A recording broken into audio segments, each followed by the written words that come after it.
Well, good afternoon, everybody. Today is Monday, February 9th, 2026. I bet everybody have been well rested after Super Bowl 60 last night. I am too, watching the game last night. And it's not a good night for the Patriots as they fall to the Seattle Seahawks 29-13 in Northern California in Santa Clara at Levi Stadium, home of the 49ers. But the Seattle Seahawks, who waited 11 years for this rematch against the Patriots, after what transpired the first time in Arizona on Super Bowl 49, and the both teams got off from the conference championship wins a couple of weeks ago against the Broncos and the Rams, and prepared for 2 weeks to get ready for the big game yesterday. The Seahawks, who had Mike McDonald as the head coach, second year head coach, and last year the Seahawks missed out of the playoffs, but won 10 games, but tied with the Rams after the end of last season, but they missed out of the playoffs. But when we're looking at a second-year head coach of Mike McDonald, who put in a program that needs to have high expectations to succeed this season for them to win their second championship last night. Bring in Sam Darnold. Sam Darnold, 5 teams in 8 seasons, starting off his NFL career, got drafted by the Jets, didn't do well with the Jets, got traded to Carolina, didn't do well in Carolina, got traded, not traded, but signing with the 49ers. He got some experience with the 49ers. I give him that. And then we all know happened last season with Minnesota, led them to 14 victories, could not seal the deal against Detroit in the last game of the 24-25 season last year, and they became a wild card team and lost to the Rams in Arizona in the playoffs last year.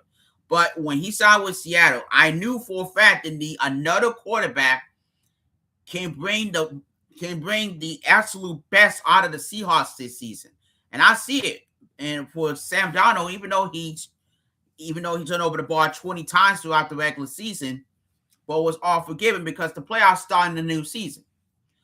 But Sam Darnold, he took it to heart when he learned his lessons last season in Minnesota, bring him here to Seattle. And not just they got a great receiving room, also a running back room, that including Zach Charbonnet, including Kenneth Walker III, who just won Super Bowl MVP last night. And I put it together a huge system for Mike McDonald in the second season as Seahawks head coach. Clint Kubiak, the OC of the Seahawks, had done a great job, got the offense going all the way throughout the season, including the playoffs. I'm looking at Mike McDonald as the genius mind of bringing Sam Darnold with John Schneider as the general manager of the Seahawks, putting together free agents to come to Seattle. But I believe when I heard the Darnold news last offseason when he walked away from Minnesota to sign with Seattle, I was not shocked because Minnesota could have re-signed Sam Darnold. Minnesota had great success last year. He wasn't turning over the ball that much in Minnesota last year. Justin Jefferson had a great season last year as well with Minnesota for the Vikings. Got them 14 victories, could have won a 15th, and could have won a number 1 seed last year. When they fall to the Rams in the playoffs, they knew Sam Darnold coming into this season needs to be super bust or bust. Super Bowl or bust for the Seahawks.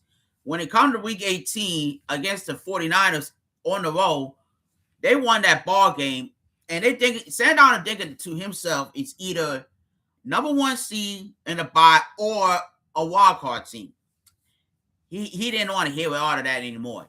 When they went to San Francisco, knocked the 49ers out of the number one seed contention in the last week of the season, the Seahawks came there, took advantage, and won the ball game 13-3 in Week 18. And that settled for Seattle to be off the first week of the playoffs, while everybody else is on for that wild card weekend. And for the Seahawks to get their players ready, fresh legs, coming out a Week 18 victory over San Francisco, and get ready for the divisional playoffs. And I'm looking at a mirror like, who they gonna face? Out of the Green Bay Packers or out of the San Francisco 49ers. And once they know that will be San Francisco again, are they going to tune in and channel all the momentum that they have from the regular season, but can they get a playoff win at home? That's the question. So here's what transpired during the first play of the ball game against the 49ers for the Seahawks. Raheem Shaheed got traded from the Saints to the Seahawks back in November. He took off near the end zone, took all the way back for a kickoff return touchdown, 7-0 Seattle.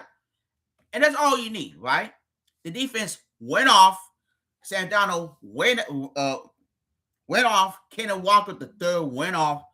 Besides Sharpen that got injured during the game against the 49ers, Seattle went off on San Francisco 41-6 and stayed home to host the NFC Championship game. That's the kind of team that you need for the Seahawks to win the Super Bowl. And here's the good thing about that game. Kenneth Walker looked pretty good.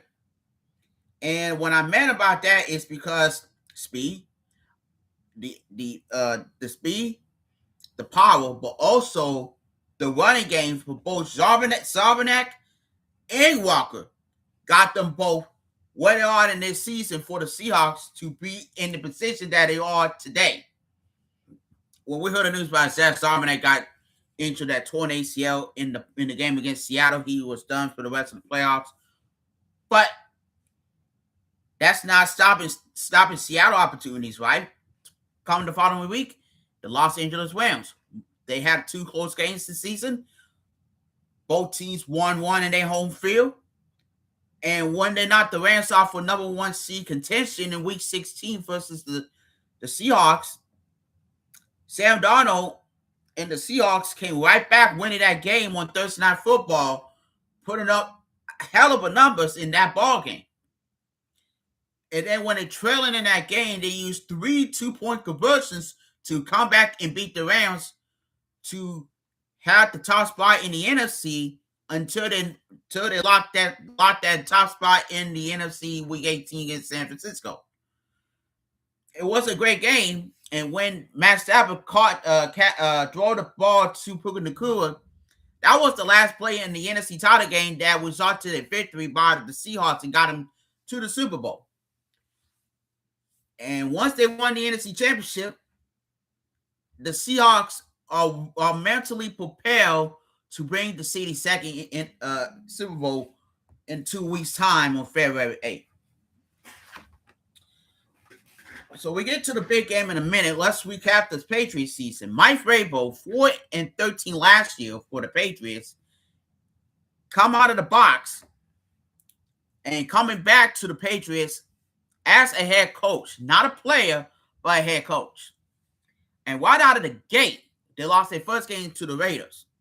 But since then, the Patriots played so well with Drake May as his starting quarterback in his second season out of North Carolina. Drake May, one of those quarterbacks who improved the rest of his rookie season last year to make it in an impressive, great season in his sophomore year. MVP runner-up, 366-361 with 24 first-place votes to 23 first-place votes. That was a close, tight MVP race. And for Drake May to improve on that momentum that he set throughout the season, I love the fact that the Patriots did so well bringing in players, including Stephon Diggs, who's 0-2 in the conference championship games, one with the Vikings in 2018, one with the Bills back in 2020, and so much going on with Stephon Diggs this season compared to last season when he torn I think his ACL last year with Houston, and when he got medically cleared to play for this season, he signed back with the AFC East, but not with Buffalo, but the New England Patriots, and got their first division championship since Tom Brady left New England back in 2019-2020. The Patriots finished up 14 victories, 2 seed in the AFC, and for the Patriots to make that move and hire Mike Vrabel, that was a huge bonus for the Patriots. Well, Robert Kraft and what the Patriots organization did this offseason compared to the last couple of years since their last playoff appearance back in 21-22, when Mac Jones was their starting quarterback and Belichick was still a Patriots head coach, is to put it all together to make the season better for the Patriots. We all know what the history with Tom Brady and Bill Belichick winning 6 championships and all that animosity between the Flakegate, the Spygate, but also for the Patriots is that y'all don't have no home football playoff games in a long time. Since 2019-2020, when you lost to Mike Vrabel when he was then the Titans head coach, that last play by Tom Brady was a pick six with his was a pick six to his former teammate Logan Ryan. At the time, Logan Ryan was a Tennessee Titan. Before then, he was Tom Brady's teammate with the Patriots. And that sealed Tom Brady's future, losing that game in the wild card game versus the Titans. Back then, Mike Vrabel was the Titans head coach. Derrick Henry was the starting running back. Ryan Tannehill was his starting quarterback. But the Patriots, since they were rebuilt a little bit, what we toured with Cam Newton came in and filling in, replacing Tom Brady, that wasn't working out. They drafted Mac Jones, and they got to the playoffs back in 21-22. 3 seasons later, you hire Mike Vrabel. Now you're in the Super Bowl for the first time since the 18-19 season, when you beat the LA Rams 13-3 in a low-scoring Super Bowl in Atlanta. Now go to the big game, everybody.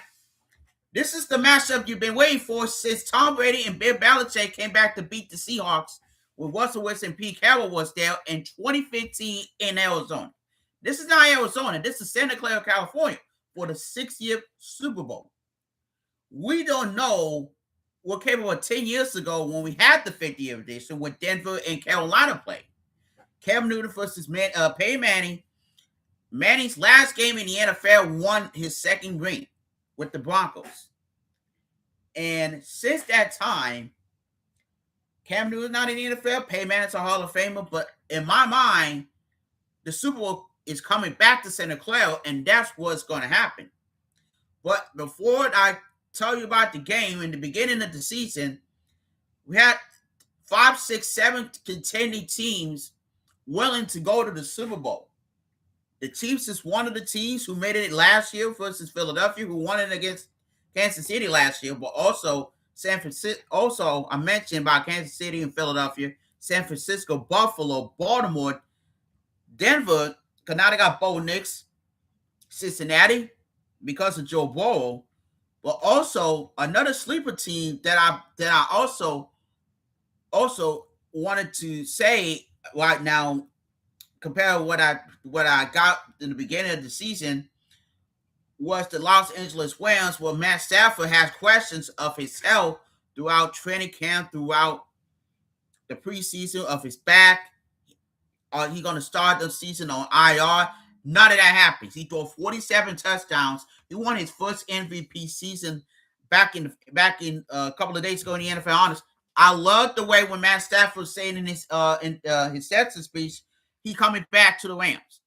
There's no question that he needed some time to think after the playoff loss to the Seahawks on Conference Championship Sunday, that he coming back to winning it back, to hope that they can be back at SoFi for the Super Bowl next season.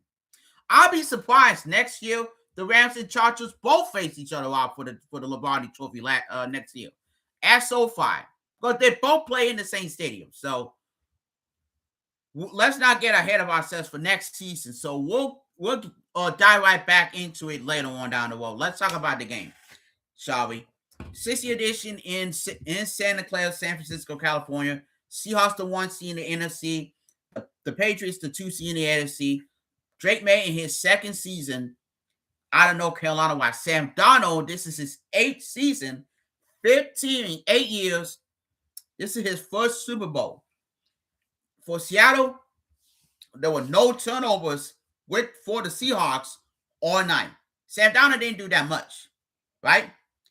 And it's all up to the Seahawks defense. They called him the dark side for a reason, because it was It was inspired by the Dark Side movie. It's the Batman movie from DC, and they like the Legion Boom 2.0 with Richard Sherman, Bruce Urban, Malcolm Smith, Ken Chancellor. In the defense of the Seahawks, that was 1.0. This is 2.0, with not only DeMarcus Lawrence, Leonard Williams, Ernest Jones the fourth, so many more guys who play their butts off last night. They sacked Drake May 7 times last night.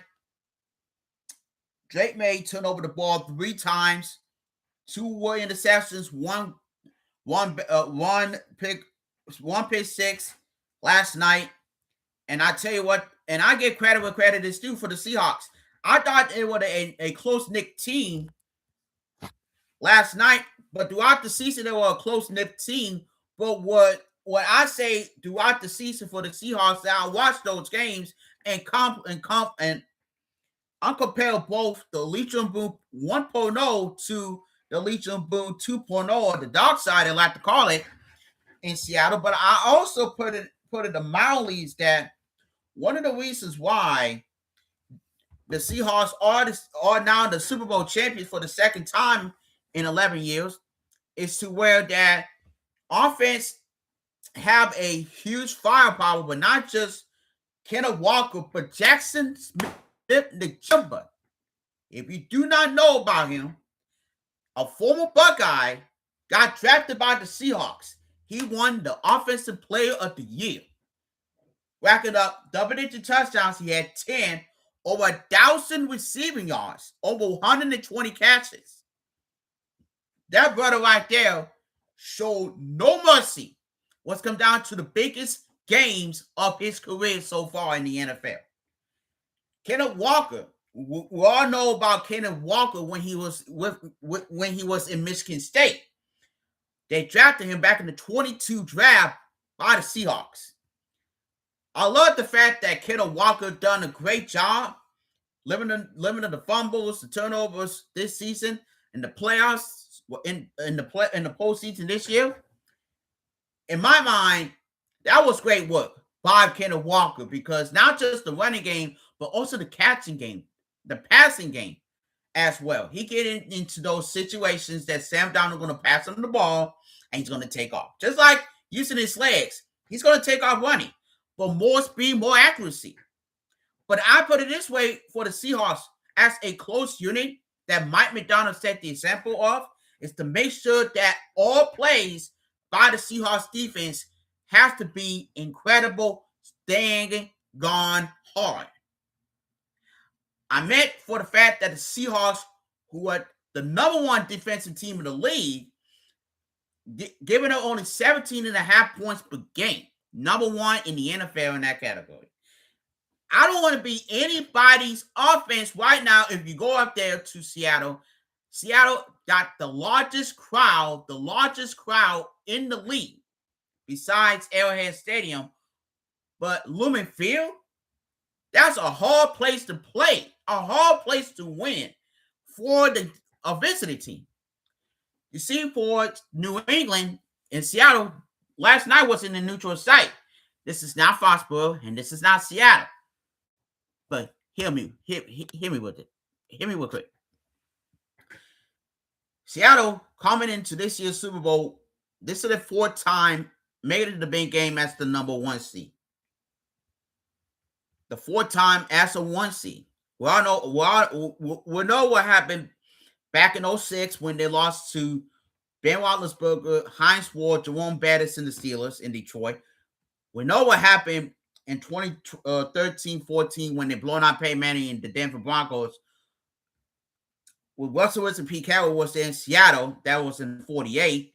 And then what happened when they lost a 10-point game to the Patriots? When they lost a 10-point lead to the Patriots and they lost 28-24, not been for Russell Wilson's interception, we would talk about a different story about why would not he hand off the ball to Marshawn Lynch and got him the touchdown. We want to talk about back-to-back titles for Seattle if not been for that. And then last night, the Eagles the Super Bowl record of 2-2 with a dominant 29-13 victory over the Patriots. For Seattle, well done. Deserve a lot of flowers. And can they repeat next year? We'll find out coming out this September. Can they come back to February in LA? That's the question. Can they do what they can do this year, next season? We'll figure that out. And as for the New England Patriots, for Drake May, great second season, but it's not that was the worst games that I ever seen for Drake May. He got sacked 7 times, turned over 3 times, picked twice. One of those interceptions went back for a touchdown. But I gotta give credit for the New England Patriots, right? I didn't see this coming, but when I know about Mike Vrabel as the Titans head coach, when he benched Mariota back in 1920 season, bring in Ryan Tannehill, right? Ryan Tannehill was Mariota's backup. Now he's a starter with the Titans, and Derrick Henry went off. And I tell you what, though, when he went to Tennessee as a head coach of the Titans, made the playoffs almost every season. But now with the Patriots, it's back to the way that things running the show with Bob Kraft and Mike Vrabel. Now there's a chance can they get back to the Super Bowl once again next season. Drake May needs to improve a few things before he can get back to the big game next year. But other than that, he's going to be doing great next season. More likely the fact that he got the receivers that he needs. He got the running backs with Ramondre Stevenson and Travion Henderson. And understand this to be a bitter pill to swallow for the years to come that could have won the game last night, but it was too many mistakes, too many turnovers, sacks, and stuff that the offensive line couldn't even stop the defense of Seattle. But taking the Drake May, right? He injured his shoulder in the AFC Championship game against Denver. He not going down without a fight, bounced back in that ball game, and they won 10-7 over the Broncos. But here's the reality check about the New England Patriots this season. They found their identity, right? They didn't find their identity last season, but they found their identity this year. Not just Drake May, but you have Stephon Diggs. I mentioned about the 2 conference championship games that he was with Minnesota and Buffalo before this year in New England. And Stephon Diggs was the key to that piece, bringing him in during free agency last year. And for Stephon Diggs to be a big asset to the Patriots was well worth it, was paying off. And for the Patriots who drafted Travion Henderson from the Buckeyes was another great piece anyway for the offense for Mike Vrabel. Josh McDaniels, former Bronco head coach, right back with the Patriots, now with Mike Vrabel, assistant coach of the year. Mike Vrabel won his second coach of the year as well. But both guys know what the systems are going to be now next season and the years to come. I think the future is bright for Drake May. I think the future is bright for the Patriots. But one key note before I get off the air is that the New England Patriots is going to be back in the big game next year. Whether they got the pieces to do it, run it back with the same team, or can you add more pieces to the Patriots to even make a better run like this season, next season? Just like what Tom Brady and the Buccaneers did. He found those pieces. That's how they won the Super Bowl at their home stadium in 2021. Before I go out the air, I tell you this before I go out the air, is that the New England Patriots and the Seattle Seahawks waited 11 years for this rematch.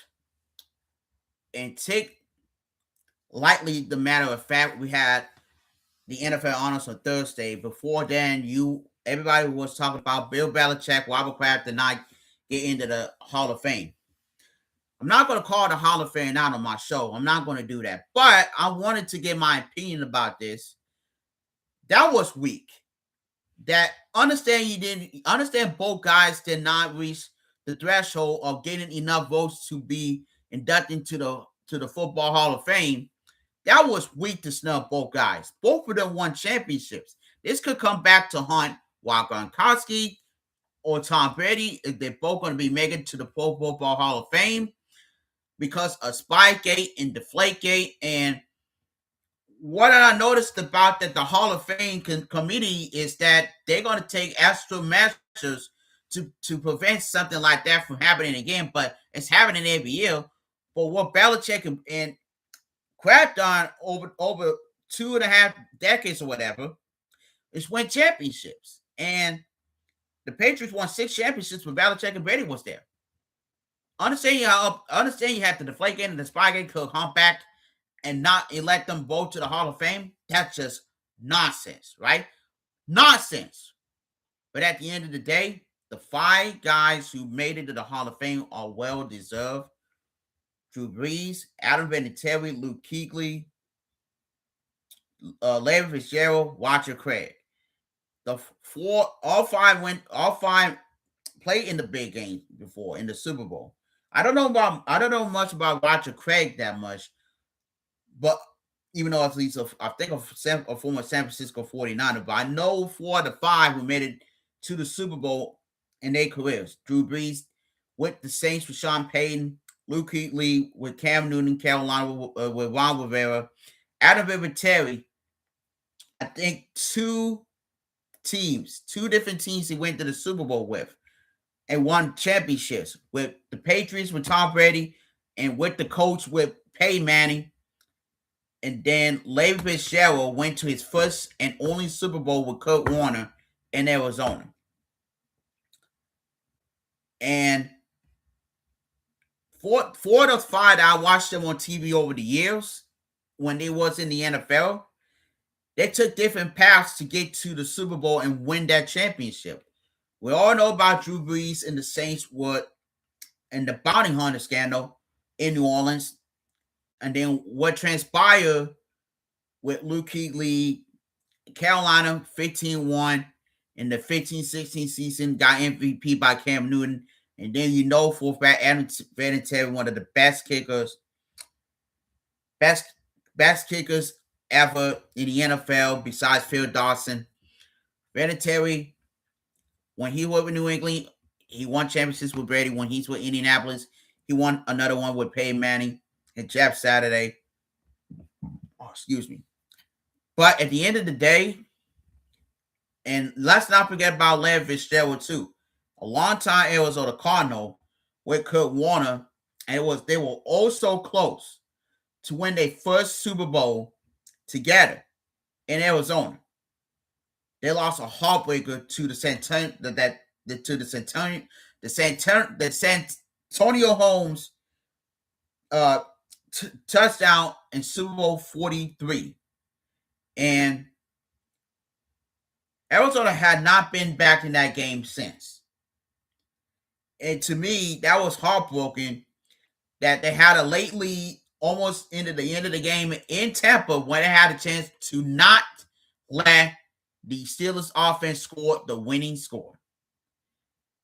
But in legacy now that both Kurt Warner and Larry Fitzgerald right now, their legacies took off in a big way. When Kurt Warner won a couple of MVPs, he won a Super Bowl with the St. Louis Rams before he went with the Giants after his time with the Rams were over. Before Arizona, he was with the Giants, helping out Eli Manning. He got drafted in 2004, and he mentored Eli Manning in his short time with the Giants before he signed with Arizona, and then he became a NFL Network studio analyst, called some of the games as well on radio too. And him and Larry Fitzgerald, the QB wide receiver relationship, that bond would not be broken. When I documented it over the years, when they time together in Arizona, ups and downs, they will find a way to get a victory, a championship. Since then, they never went back to the big game. But the one thing I know about Kurt Warner and Larry Fitzgerald, they have a heart of a champion.